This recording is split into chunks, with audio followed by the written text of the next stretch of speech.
Bom dia, queridos, é bom demais estarmos mais uma vez juntos. Eu falo mais uma vez porque eu estava de manhã, nas 9. Nós tivemos um culto às 9 horas, estamos iniciando agora, já iniciamos o culto das 11. E eu queria falar que nós estamos na segunda mensagem da nossa série de mensagens chamada Solitude versus Comunidade, ok? A primeira mensagem foi no domingo passado, ok?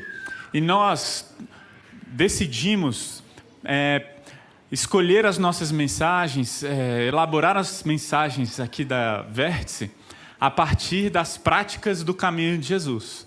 Então, a prática do caminho de Jesus que está norteando...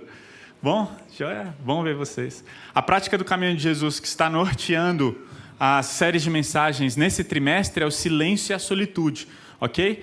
E nós estamos, então, nesse mês, falando sobre solitude versus comunidade.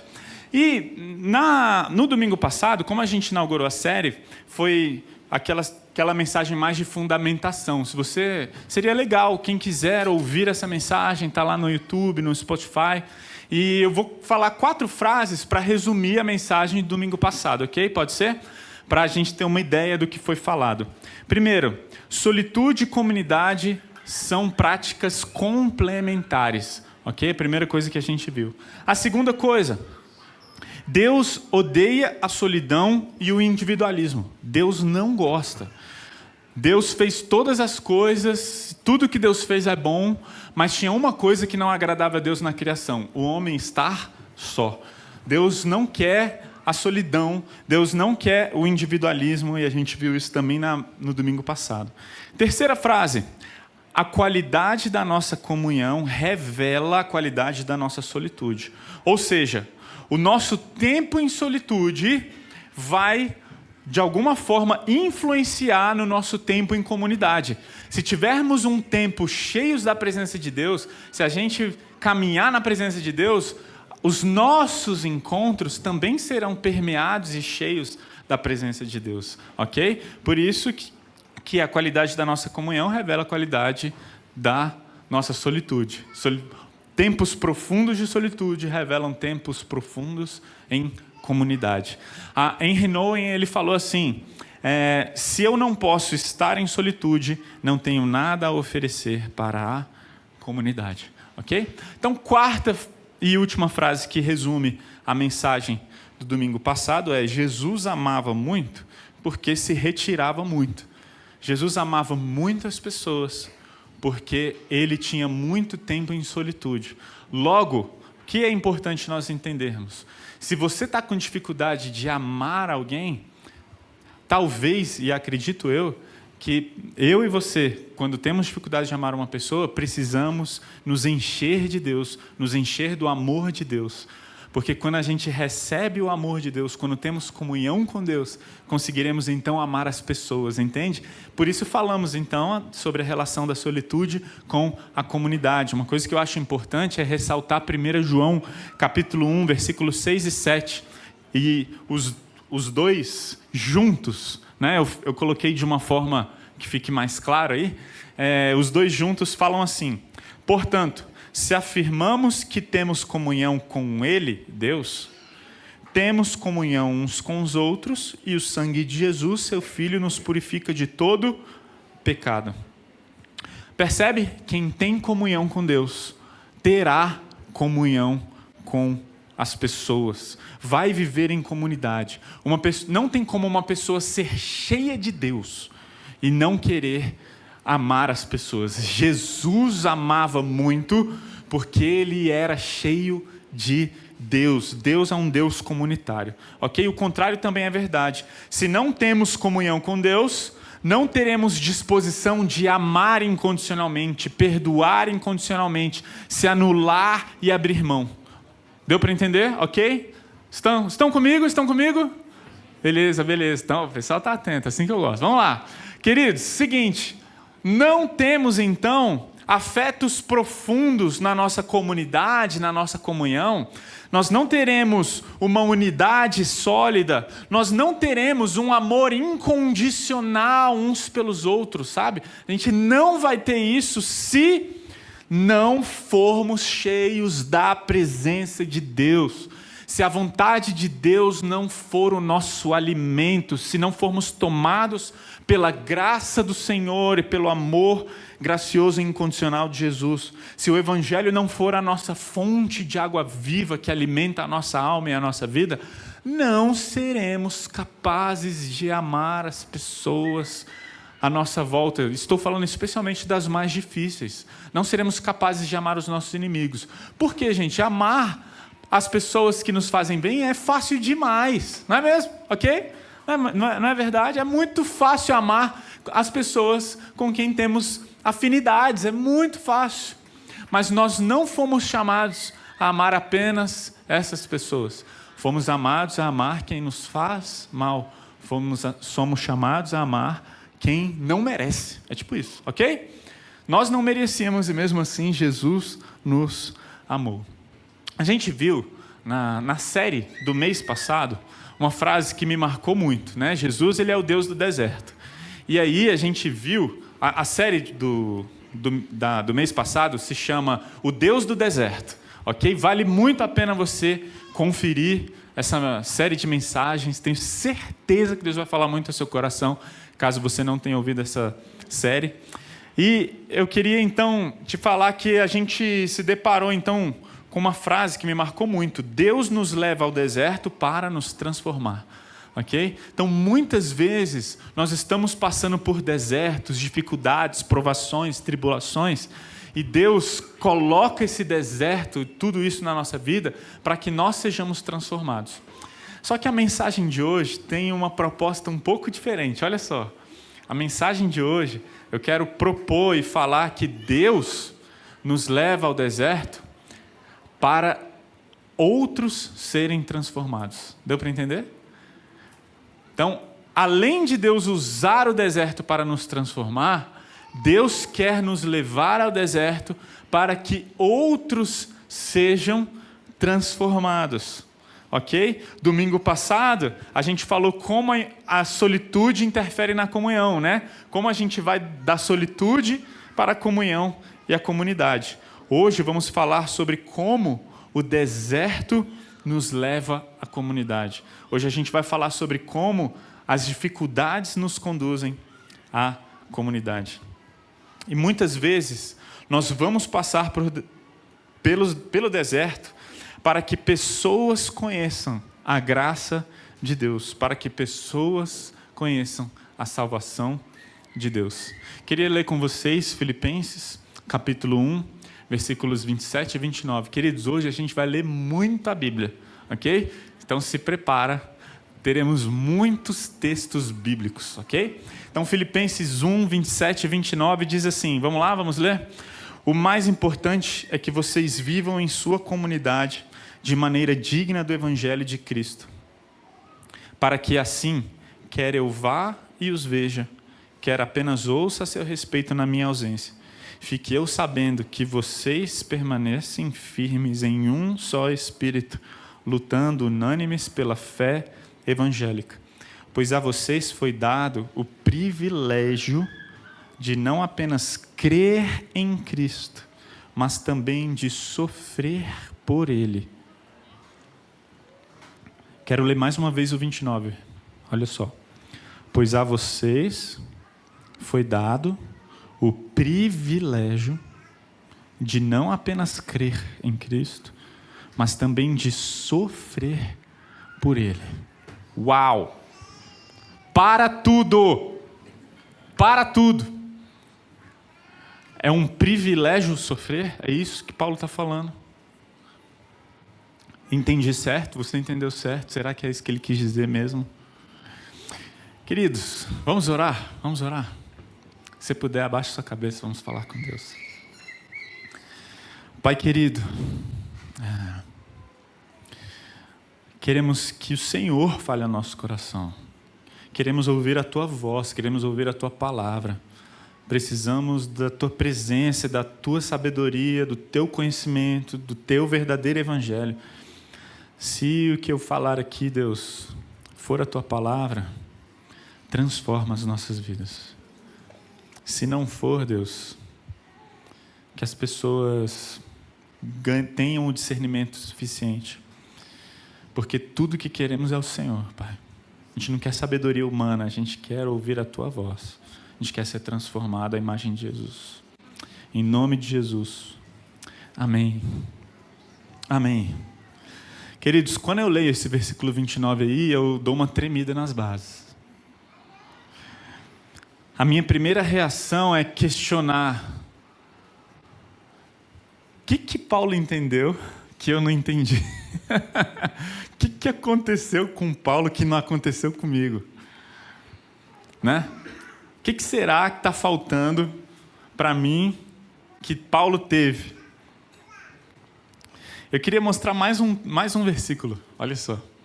Paulo falou assim, lá em 2 Coríntios capítulo 1, 5 e 6, ele disse: pois quanto mais sofrimento por Cristo suportamos, mais encorajamento será derramado sobre nós por meio de Cristo. Mesmo quando estamos sobrecarregados de aflições, é para o encorajamento e a salvação de vocês.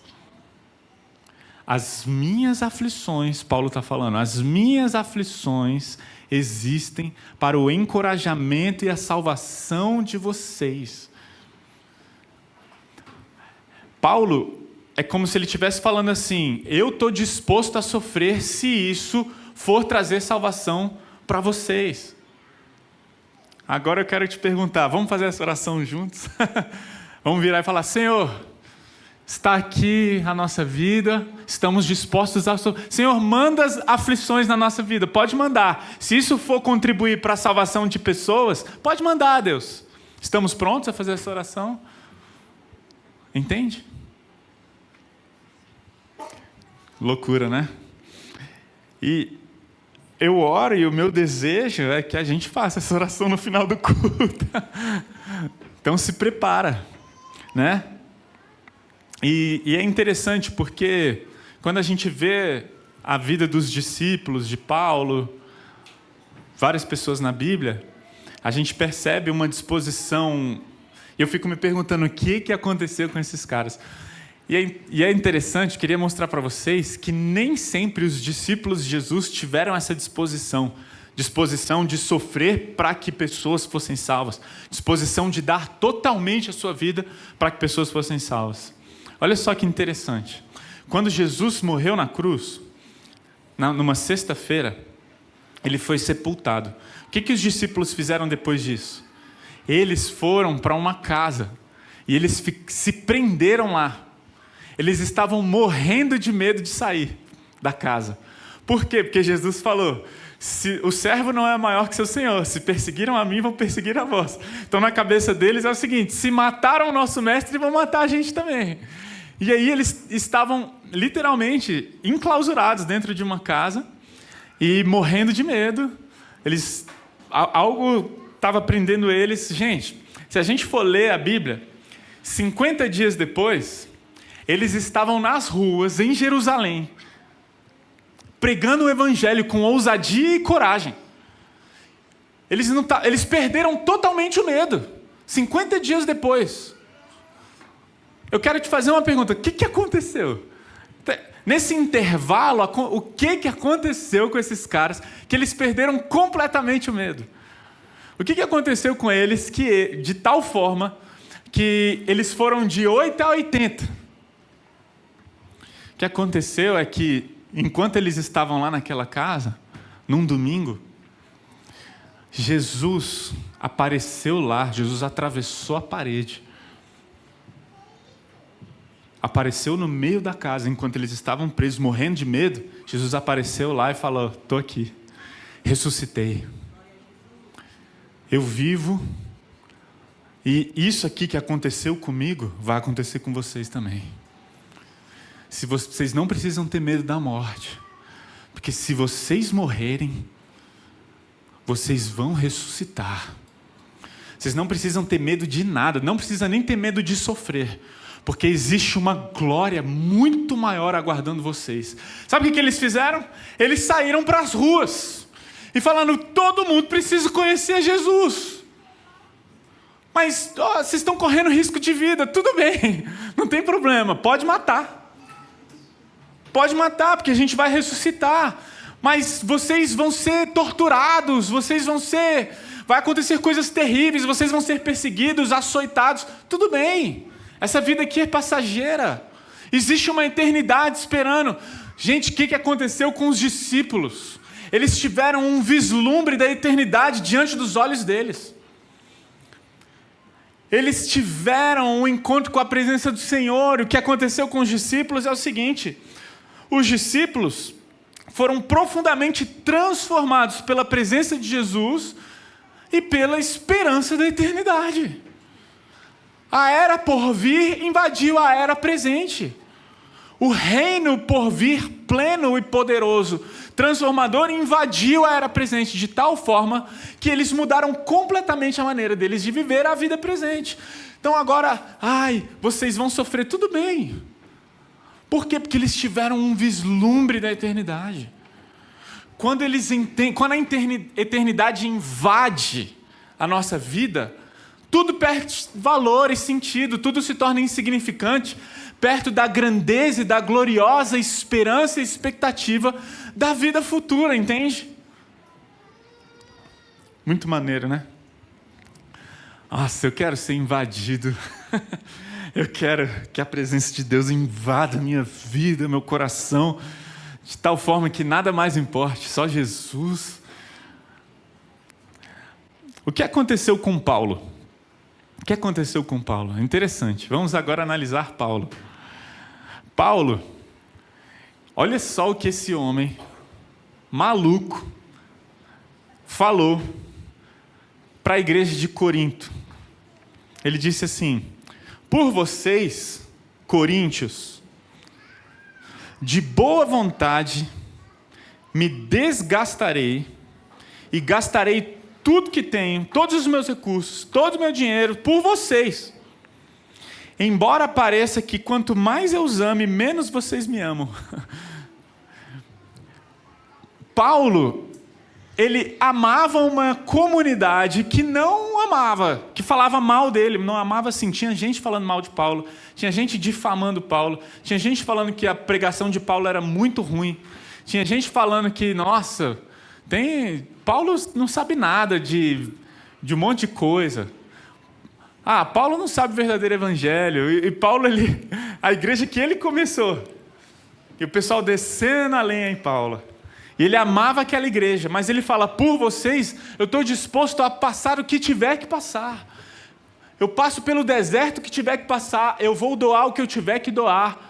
Para a igreja aos Gálatas, ele fala: eu estou disposto a sofrer dores de parto, até que Cristo Jesus seja formado em vocês. Vocês percebem um amor de Paulo pelas igrejas? Parece que Paulo não estava preocupado, gente, com o conforto dele.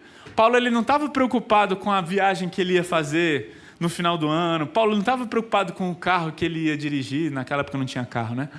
Mas Paulo não estava preocupado lá com o cavalo que ele ia, cavalgar, né? Paulo não, eu não sei. Paulo não estava preocupado com isso. Paulo, ele estava preocupado com a comunidade. E ele amava tanto a comunidade que ele estava disposto a sofrer, se necessário, para que aquela comunidade conhecesse Jesus e amasse o Senhor acima de todas as coisas, de todo o coração. Gente, o que aconteceu com Paulo? Lá em Atos, capítulo 9, versículos 1 e 2, conta o quê? Enquanto isso, Saulo, motivado pela ânsia de matar os discípulos do Senhor, procurou um sumo sacerdote, pediu cartas para as sinagogas em Damasco, solicitando que cooperassem com a prisão de todos os seguidores do caminho. Paulo, ele era um matador de cristãos. Era isso que Saulo era. Ele matava os cristãos, ele perseguia os cristãos, e a ânsia dele era acabar com todos eles. O que aconteceu, pessoal? Ele estava indo para Damasco, uma luz apareceu. Saulo, naquela ocasião, caiu no chão E ele ouviu uma voz dizendo: Saulo, Saulo, por que você me persegue? E ele falou: quem está falando isso? E Jesus falou: sou eu, Jesus. Jesus apareceu para Paulo, queridos, com toda a sua glória e majestade. E é por isso que ele ficou cego. Quando ele levantou, foi abrir os olhos, ele estava cego, porque ele estava diante da presença do Rei dos Reis, Senhor dos Senhores. Aí ele foi levado para uma casa em Damasco, e lá naquela casa em Damasco ele ficou 3 dias sem comer, sem beber nada. Aí Deus mandou um homem chamado Ananias falar: vai lá em Paulo, põe as mãos sobre ele, para que ele volte a enxergar, porque ele está cego. Aí Ananias falou: Senhor, ele é um matador de cristão e eu sou cristão. Você vai me mandar lá? E ele vai lá, vai lá. E olha o que Deus fala para Ananias.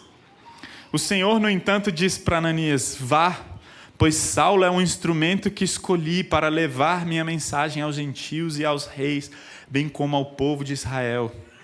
E eu mostrarei a ele quanto deve sofrer pelo meu nome. Eu vou mostrar para Paulo, eu vou usá-lo, ele vai ser um instrumento, e ele vai dar a vida dele, ele vai sofrer por mim e por você. Aí talvez alguém vire e fale: está vendo? Paulo foi chamado a sofrer. A todos nós nos foi dado o privilégio não apenas de crer, mas de sofrer. E aí, dá tilt ou não dá? Está pronto ou não está? Entende? Eu fico: meu Deus, aonde vai parar isso? Gente, o que aconteceu com Paulo?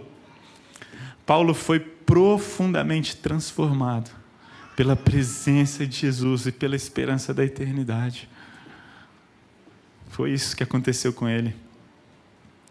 Agora, a vida de Paulo não era mais sobre ele. Paulo não estava mais preocupado com as coisas que aconteciam na vida dele. A preocupação de Paulo, depois daquele vislumbre da eternidade, depois de se encontrar com Jesus, a vida de Paulo era sobre os outros. Nada sobre ele, era tudo sobre a glória de Cristo e sobre a comunidade. E ele deixa isso muito claro quando ele fala qual é a razão e o valor da sua vida em Filipenses capítulo 1. Veja lá comigo. Paulo falando: minha grande expectativa e esperança é que eu jamais seja envergonhado, mas que continue a trabalhar corajosamente, como sempre fiz, de modo que Cristo seja honrado por meu intermédio. A vida de Paulo era isso, era só isso, mais nada. Eu quero que Cristo seja glorificado e honrado por meu intermédio. Quer eu viva, quer eu morra.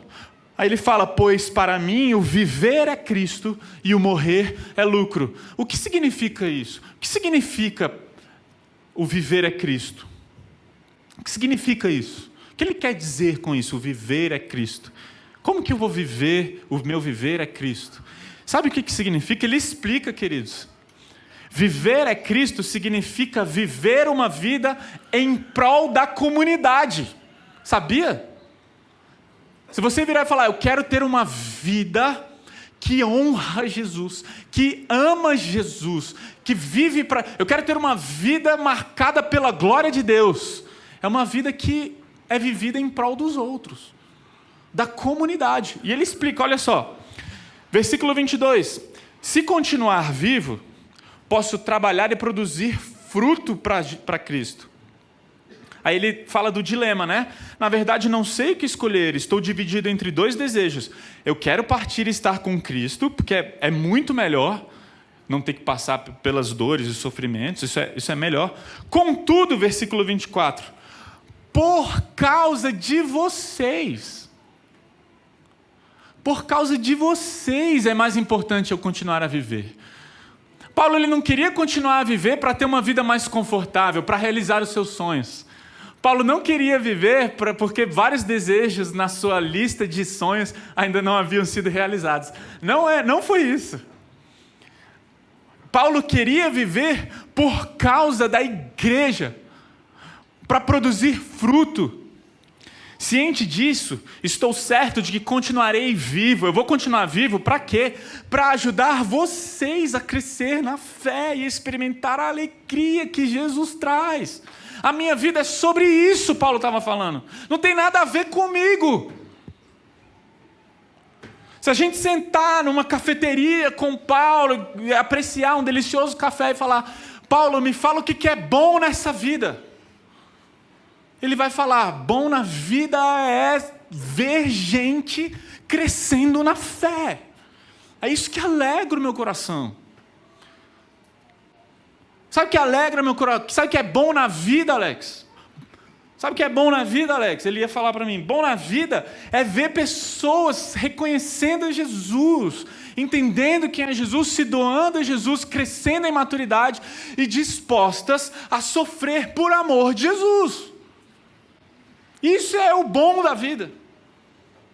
É sobre isso a vida.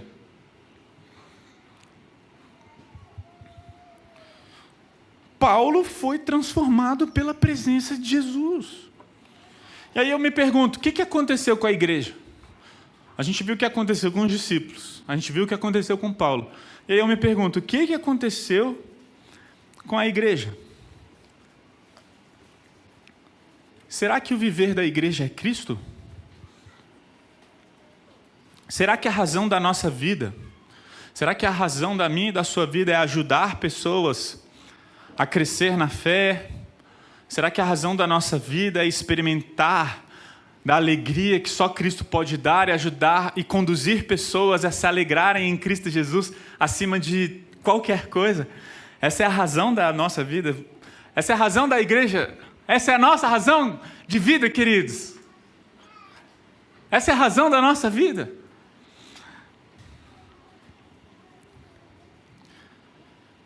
Minha vida é importante, Paulo falaria, por causa de vocês.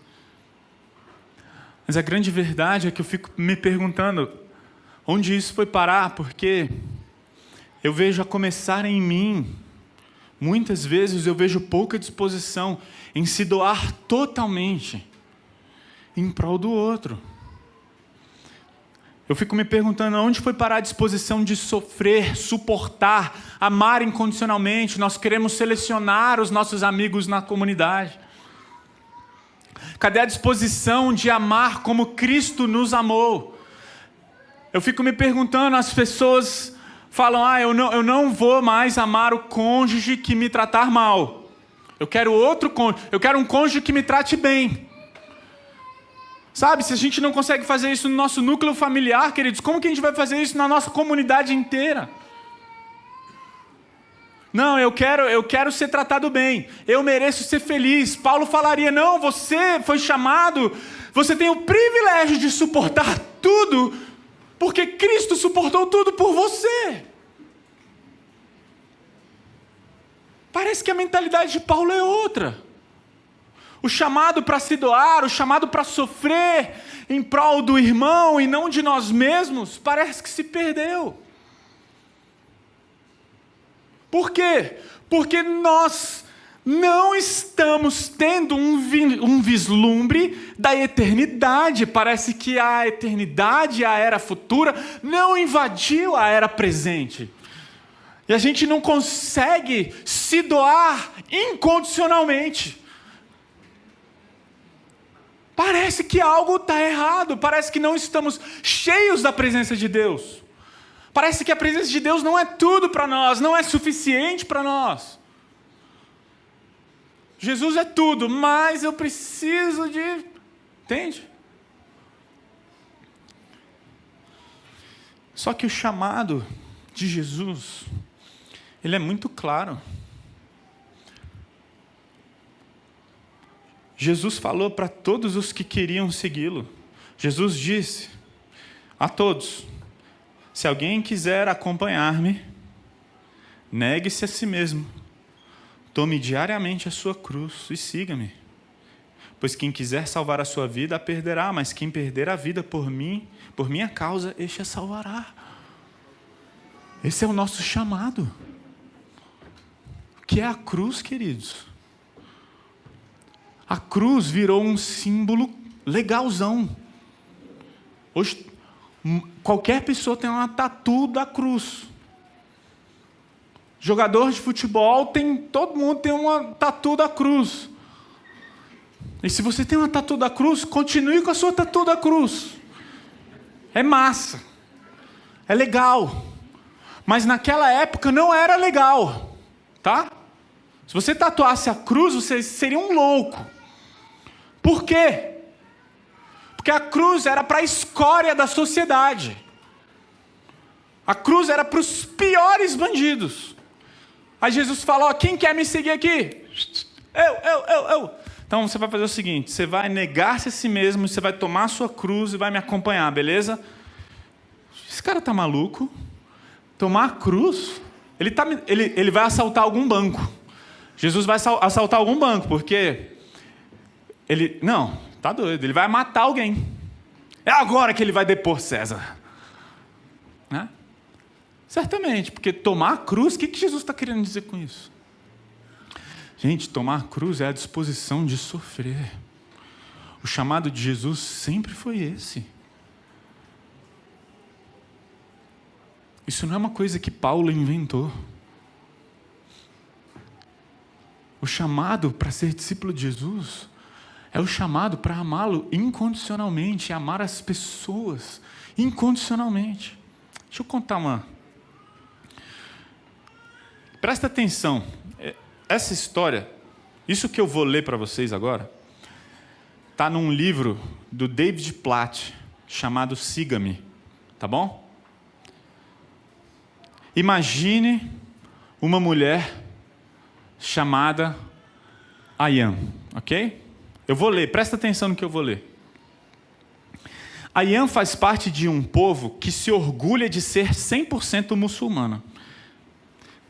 Pertencer à sua tribo é ser muçulmana. Tanto a identidade pessoal dela, quanto a sua honra familiar, seus relacionamentos e sua posição social são aspectos intimamente entrelaçados com o islamismo. Simplificando, se Ayan algum dia abandonar sua fé, imediatamente perderá a vida. Se a família de Ayan eventualmente descobrir que ela não é mais muçulmana, cortará sua garganta sem questionamento ou hesitação. Ok? Agora imagine você, tá bom? Agora imagine-se conversando com ela sobre Jesus. Você começa dizendo-lhe o quanto Deus a ama, a ponto de enviar seu único filho para morrer por seus pecados na cruz como seu salvador. Enquanto fala, você sente o coração de Ayan sendo amolecido e inclinado para o que está sendo dito. Entretanto, ao mesmo tempo, você sente que o espírito dela treme, suas mãos suam, ao imaginar o que lhe custaria seguir Jesus. Com temor nos olhos e fé no coração, ela pergunta: como posso me tornar cristã? Há duas opções de respostas para Ayan. Pode-se dizer a ela o quão fácil é se tornar cristão. Basta ela concordar com algumas verdades e repetir uma oração específica, e assim ela poderá ser salva e nada mais será necessário. A segunda opção é dizer a verdade. Pode-se dizer a Ayan que o Evangelho de Deus a está chamando para morrer. Literalmente. Morrer para a sua vida, morrer para a sua família, morrer para os seus amigos, morrer para o seu futuro. E ao morrer, viver. Viver em Jesus. Viver como membro de uma família global que inclui todas as tribos. Viver com amigos de todas as eras. Viver em um futuro onde a alegria durará para sempre. Ayan não é uma pessoa imaginária. Ela é uma mulher que conheci e que fez uma escolha real de se tornar cristã. De morrer para si e viver para Cristo, custe o que custar. O que aconteceu com a igreja?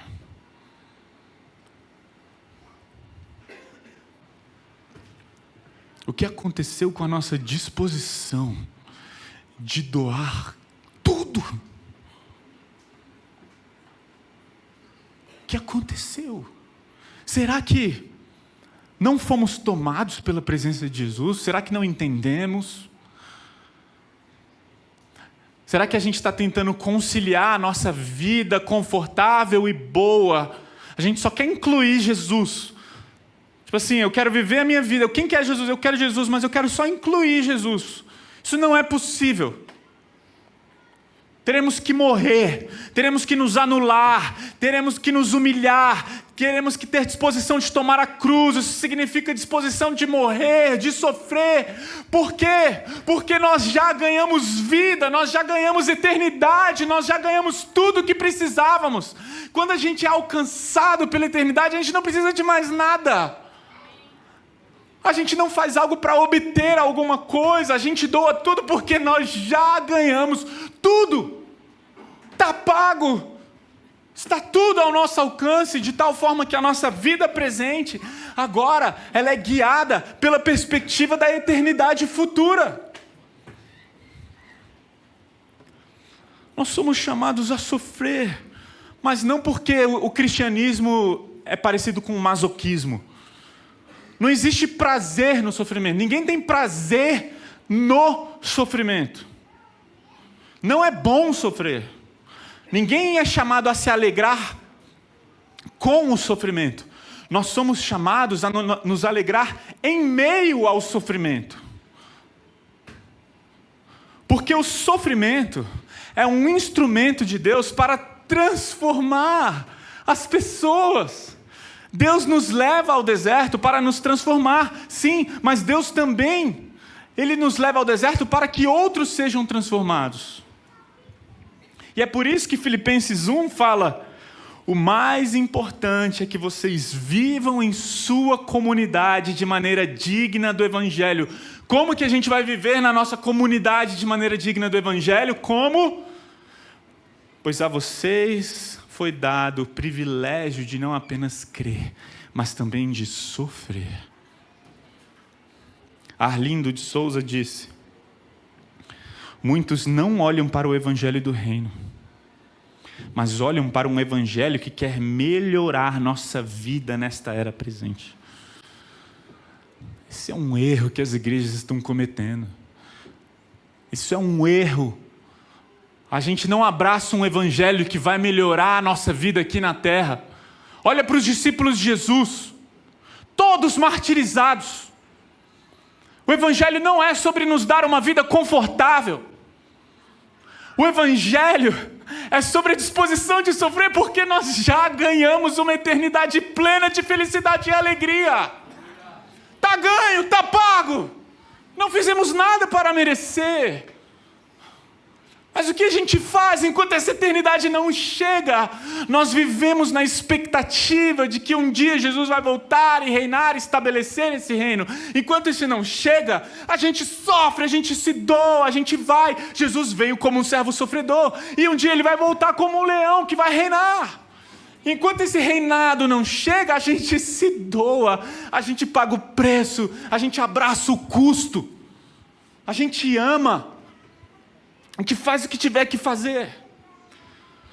Muitos não olham para o evangelho, eu nem terminei a frase, né? Vamos lá. Muitos não olham para o evangelho do reino, mas olham para um evangelho que quer melhorar nossa vida nesta era presente. Temos que olhar a nossa vida na perspectiva do evangelho do reino.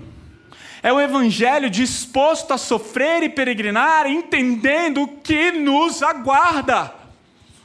O que aconteceu com os discípulos? Eles entenderam o que os aguardava. Eles entenderam o que aconteceria com eles e o que eles receberiam. Eles saíram das casas, queridos. Eles perderam o medo e foram lá falar de Jesus. Vocês são malucos, vocês vão morrer, pode matar. E Paulo? A mesma coisa, eu vou me doar, eu vou entregar, eu vou dar tudo que eu tenho, eu vou me gastar, eu vou gastar o meu tempo, eu vou gastar meus recursos, eu vou gastar tudo. Por quê? Porque ele foi tomado pela presença de Deus e pela perspectiva, pela esperança da eternidade. Se os nossos momentos de solitude não estão nos levando à presença de Deus dessa forma, a gente nunca vai amar como Jesus nos amou. A gente vai estar sempre reclamando do cônjuge, do trabalho, da nossa vida presente. Está entendendo? A gente vai estar sempre focado em nós mesmos. Só tem um jeito de sermos libertos desse egocentrismo, só um jeito. Quando formos tomados pela presença de Deus, quando entendermos que a realidade futura é algo maravilhoso que nos aguarda, então a gente pode se doar, se desprender totalmente. Por quê? Porque o que vai ser revelado na glória futura é muito maior do que a gente experimenta nos sofrimentos presentes. Entende? Ai, queridos, meus irmãos, olha só o que aconteceu com Paulo e Silas na prisão. Olha só. Eu vou ler o texto rapidamente com vocês, pode ser? Atos 16. Eu vou ler do versículo 22 até o 33. Diz assim: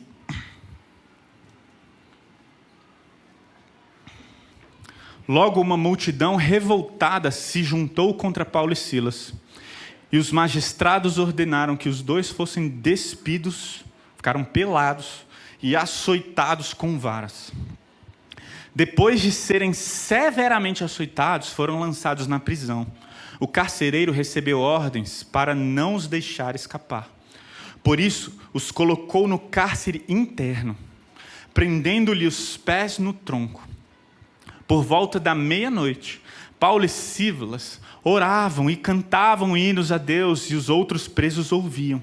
De repente, houve um forte terremoto, e até os alicerces da prisão foram sacudidos. No mesmo instante, todas as portas se abriram e as correntes de todos os presos se soltaram. Quando o carcereiro acordou, que ele tinha pegado no sono, viu as portas da prisão escancaradas.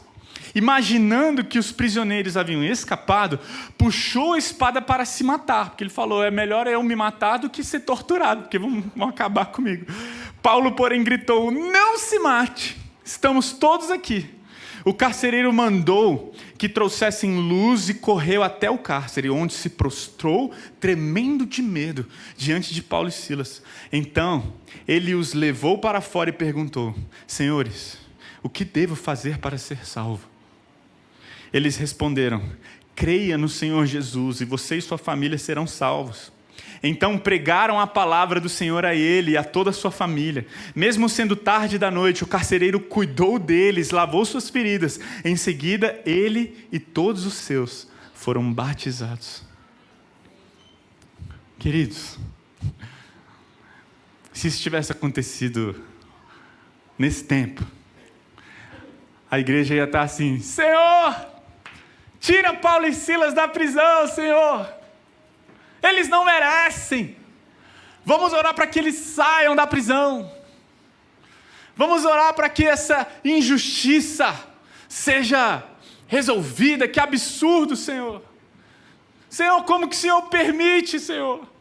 Aquele homem que te ama tanto, ele dedicou a vida ao Senhor e o Senhor deixou ele preso. Como que o Senhor faz uma coisa dessa? Né? A nossa oração seria mais ou menos assim. Aí, no meio do cárcere, no meio da prisão, à meia-noite, eles começam a louvar, eles começam a adorar. Deus manda um terremoto.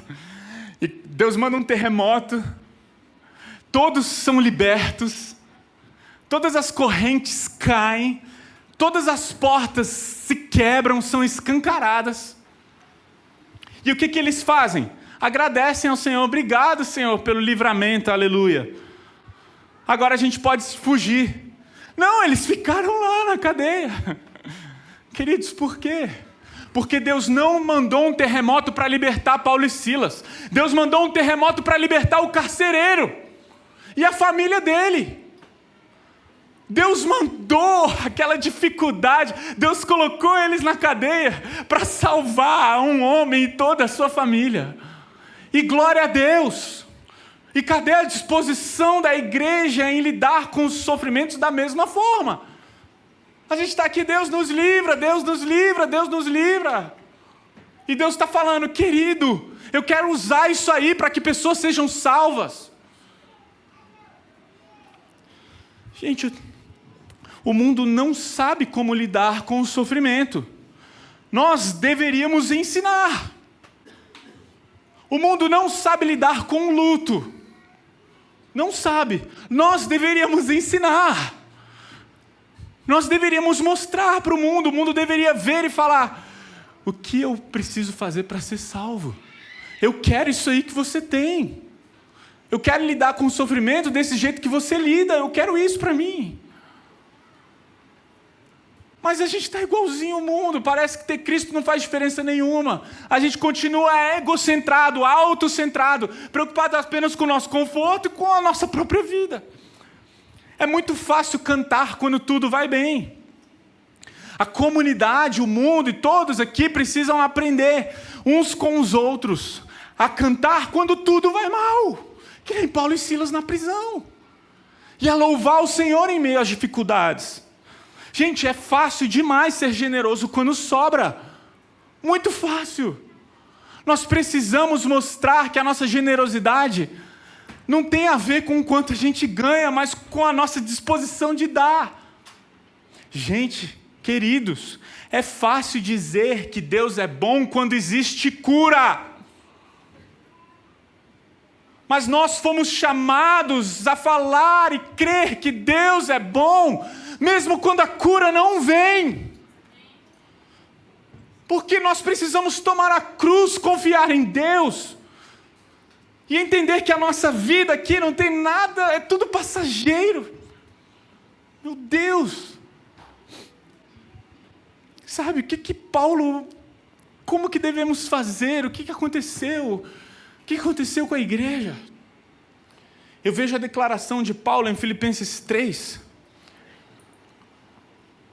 E eu vejo que a presença de Jesus e quem Jesus é para ele mudou totalmente a maneira como ele vive. Ele disse assim: pensava que essas coisas eram valiosas. Essas coisas, ele está falando dos seus diplomas, do seu status, do seu poder. Eu achava que tudo isso era valioso, tudo que eu tinha, tudo que eu construí, tudo que eu fiz, tudo que eu conquistei, eu achava que essas coisas eram valiosas. Mas agora, as considero insignificantes por causa de Cristo. Sim, todas as outras coisas são insignificantes, comparadas ao ganho inestimável de conhecer a Cristo Jesus, meu Senhor. Por causa dele, deixei de lado todas as coisas e a considero menos que lixo, a fim de poder ganhar a Cristo. Cristo era tudo para Paulo. Ele não estava preocupado com as coisas aqui. Se perceber, eu grifei só as partes importantes aí, tá? Porque é isso. Todas as outras coisas são insignificantes. Tudo perde sentido. Essa vida aqui só tem valor se for para viver para Cristo Jesus e para que outros conheçam Jesus. Logo, a nossa disposição em se doar e sofrer, ela precisa aumentar. Por quê? Porque a gente vai revelar para o mundo uma esperança e uma alegria que o mundo ainda não conhece. Que quem não tem Jesus precisa conhecer. Senhor, manda as dificuldades e aflições e elas vão contribuir para que pessoas sejam salvas. Lembra da oração? Está ficando um pouquinho mais pronto. Estamos chegando lá.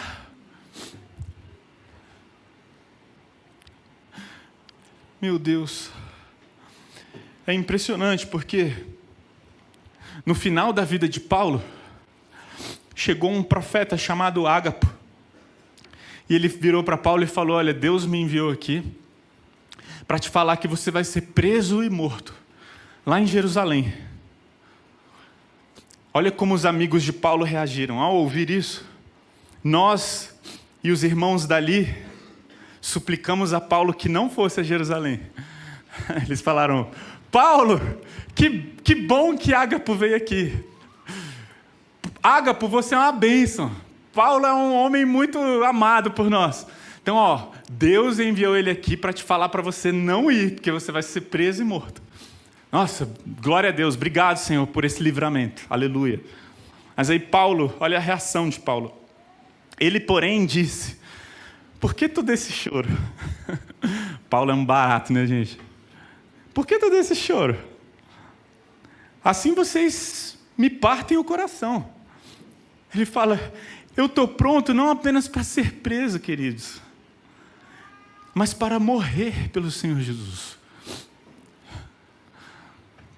Eu estou pronto. Se eu tiver que morrer por ele, eu morro, está tudo bem. Eu neguei a minha vida, eu tomei a cruz, eu segui Jesus, deixei tudo para trás. E agora tudo se tornou insignificante se comparado com o conhecimento de Cristo Jesus. A minha vida agora é para que mais pessoas conheçam sobre essa eternidade. Sabe, sobre esse Deus, sobre esse Cristo, não é mais sobre mim. A minha vida agora é sobre isso.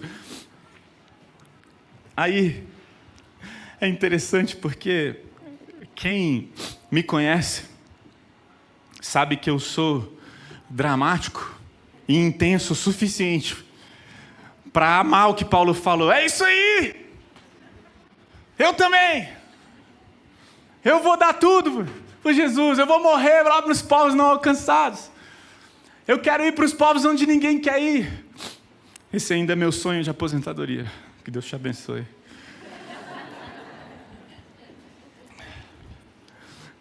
Esse é meu sonho ouvir das minhas filhas. Falar: papai, eu quero testemunhar de Jesus aonde ninguém quer ir. Mas hoje, Deus não quer que eu esteja pronto para morrer por povos perseguidos. Hoje não é isso que Deus quer de mim. Deus quer que eu esteja pronto para morrer pela minha esposa.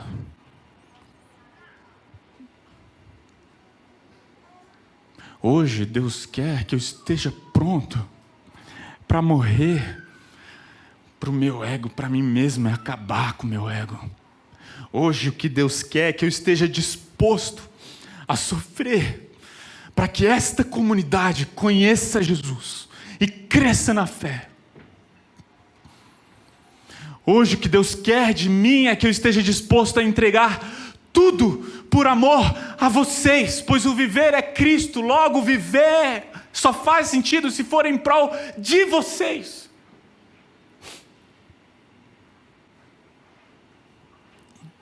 Deus quer que eu tenha um coração transformado pela presença de Jesus e impactado pela eternidade que um dia me aguarda, e que eu seja capaz de passar pelas tribulações do meu dia a dia da maneira certa, para que as pessoas sejam encorajadas e fale: eita, mano, aconteceu tudo isso com você e você continua firme no Senhor, alegre no Senhor, contente no Senhor.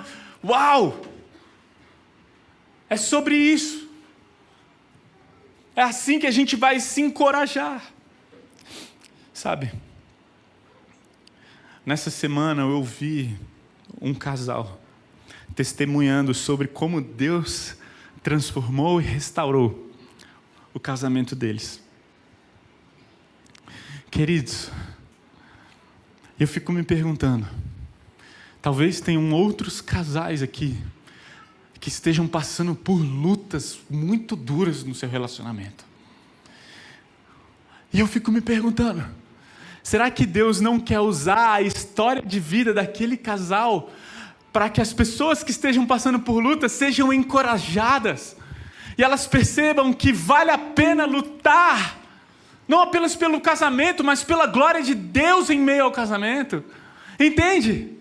Porque se Deus te permitiu passar por algum sofrimento, Deus pode te usar para encorajar pessoas que estão passando pela mesma luta. E Deus quer fazer isso, é isso que está escrito em 2 Coríntios capítulo 1. Leia comigo. Pois quanto mais sofrimento por Cristo suportamos, mais encorajamento será derramado sobre nós por meio de Cristo. Mesmo quando estamos sobrecarregados de aflições, presta atenção, versículo 6. Mesmo quando estamos sobrecarregados de aflições, é para o encorajamento e a salvação de vocês. Pois quando somos encorajados, certamente encorajaremos vocês, e então vocês poderão suportar pacientemente os mesmos sofrimentos que nós. Queridos, Deus nos leva ao deserto para que outros sejam transformados. Glória a Deus! Deus quer usar isso. Deus quer fazer, Deus quer falar, Deus quer de alguma forma que a gente entenda que vale a pena. Por que vale a pena? Não é que a gente é masoquista, mais uma vez. É porque é passageiro. É rápido, essa vida aqui passa rápido. Logo, vale a pena se doar, dar tudo por amor a Jesus. Sabe? Deus nos leva ao deserto para nos transformar. Deus também nos leva ao deserto para que outros sejam transformados. Você quer ver um exemplo disso? José. Lembra do José? José do Egito? O que aconteceu com José do Egito, queridos? José do Egito. Os irmãos dele odiaram. Pegaram José, o venderam como escravo, queridos. Aí ele foi escravizado. Ele se tornou um escravo. Não bastasse isso, no decorrer do percurso lá, ele ficou preso durante 2 anos injustamente por causa de uma mentira. 2 anos preso. Para quê? Para que a sua família, que tinha maltratado ele, a família dele, que tinha vendido ele como escravo, para que eles pudessem ser preservados e salvos. Tem que existir uma disposição ao sofrimento para que pessoas sejam salvas. E talvez Deus vai mandar um terremoto na sua vida, para que o carcereiro à sua volta seja salvo. A pergunta é: como eu e você estamos passando pelo sofrimento? Será que a gente está focado em mostrar Cristo Jesus? Será que o foco da nossa vida é nos alegrar em Cristo Jesus? É mostrar para as pessoas que Cristo Jesus é suficiente e não precisamos de mais nada? Será que a gente está focado nisso?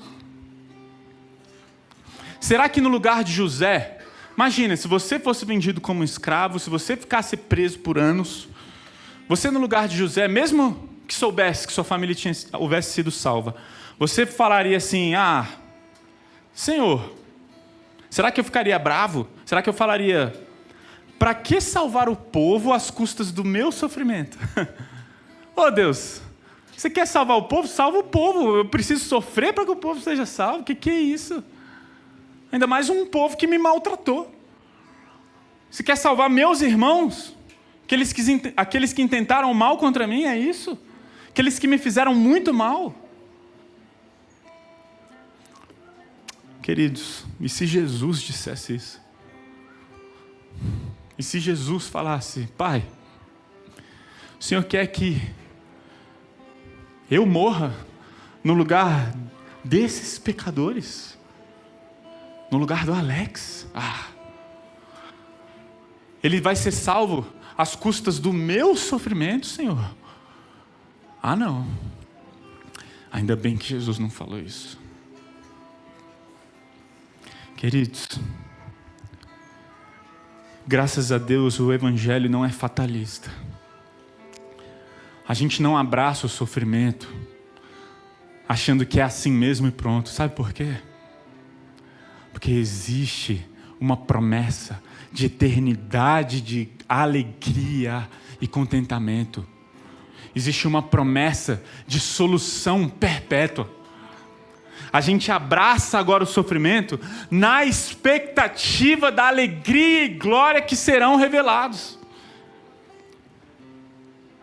Não é bom sofrer, ninguém gosta de sofrer. Deixa eu te contar uma coisa, te contar um segredo. Jesus não gosta de sofrer. Jesus não queria sofrer. Como que eu sei disso?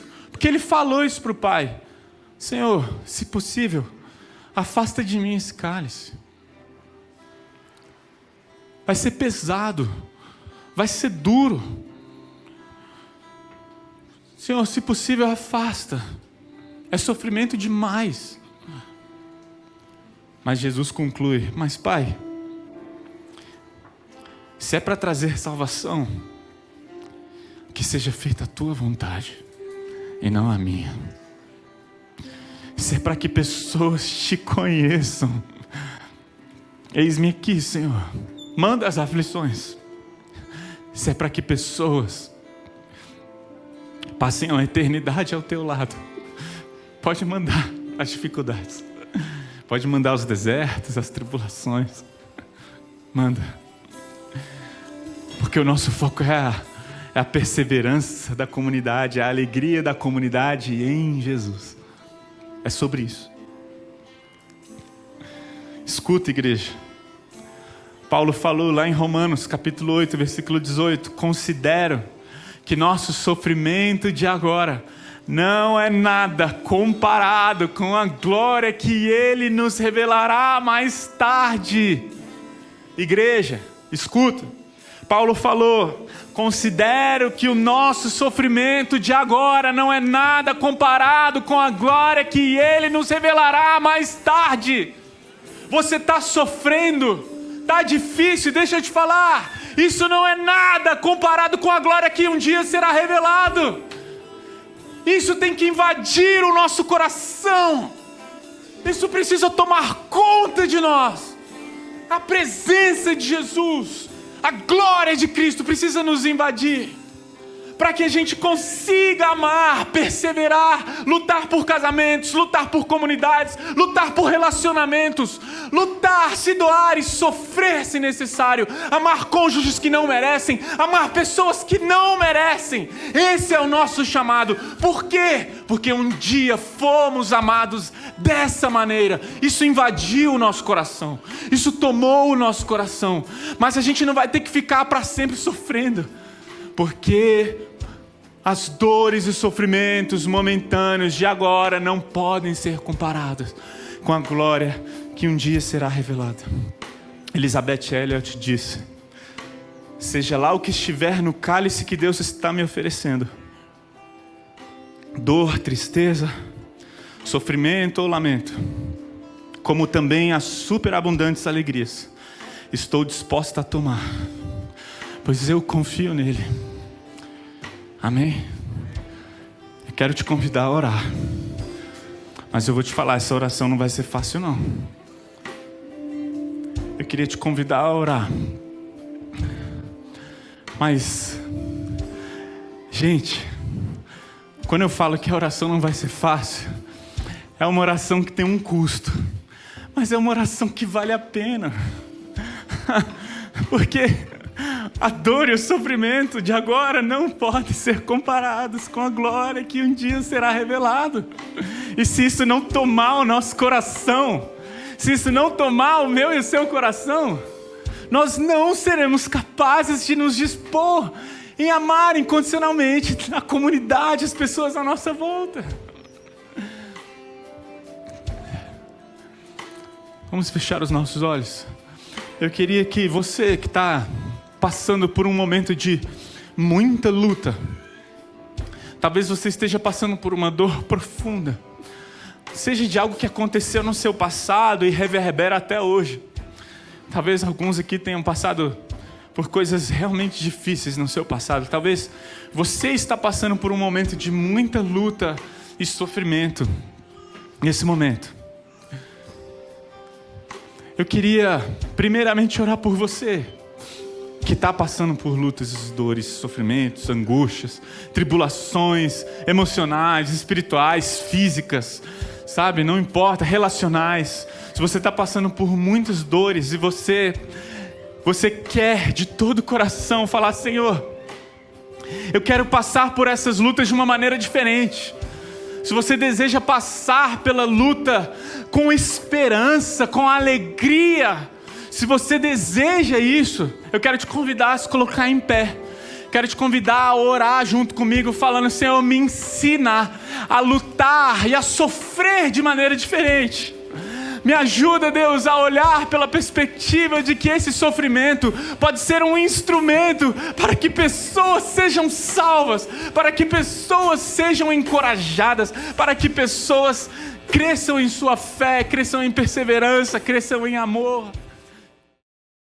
Olá, tudo bem com você? Seja bem-vindo ao nosso canal no YouTube, aqui da Igreja Batista Vértice. Eu sou o pastor Pedro Felizola e eu quero te fazer um convite muito especial. Se você tem acompanhado as nossas mensagens, os conteúdos produzidos pela nossa igreja, as palavras de domingo, e isso de alguma maneira tem abençoado a sua vida e a sua família, eu quero te convidar a considerar a possibilidade de orar e contribuir com a campanha Nossa Nova Casa. A nossa igreja está de mudança, eu estou aqui no futuro novo espaço, onde nós funcionaremos como igreja, aqui no coração de Brasília, e nós cremos que a partir deste lugar nós poderemos servir muito melhor a nossa cidade, mas também você que nos acompanha à distância, seja lá onde você estiver, no Brasil ou no mundo.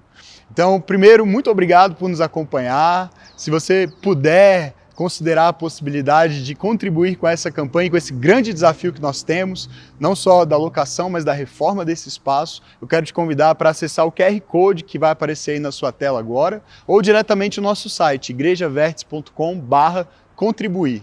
Lá você pode adquirir uma cota para ser alguém que contribui regularmente com essa campanha, que vai durar 2 anos, ou você pode fazer uma oferta avulsa. De toda maneira, essa ajuda será muito bem-vinda e eu oro para que o Senhor te abençoe, para que as nossas palavras, mensagens continuem fazendo diferença na sua vida e também na sua comunidade local. Muito obrigado, que o Senhor te abençoe.